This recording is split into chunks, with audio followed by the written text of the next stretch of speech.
রাজধানী ধানমন্ডি থানায় কিশোর মোতালেব হত্যা মামলায় আওয়ামী লীগের প্রেসিডিয়াম সদস্য সাবেক মন্ত্রী শাহজাহান খানের 7 দিনের রিমান্ড মঞ্জুর করেছেন আদালত।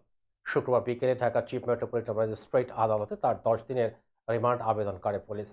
শুনানি শেষে বিচারক মাহবুব আহমেদ তার 7 দিনের রিমান্ড মঞ্জুর করেন। এর আগে বৃহস্পতিবার মধ্যরাতে ধানমন্ডির একটি বাসা থেকে তাকে গ্রেপ্তার করে ঢাকা মহানগর গোয়েন্দা police. 4 August Jigatola bus stand এলাকায় মোতালেব নামের কিশোর গুলিবিদ্ধ হয়ে মারা যায়। 27 আগস্ট তার বাবা আব্দুল মতিন বাদী হয়ে ধানমন্ডি থানায় হত্যা মামলা রুজু করেন।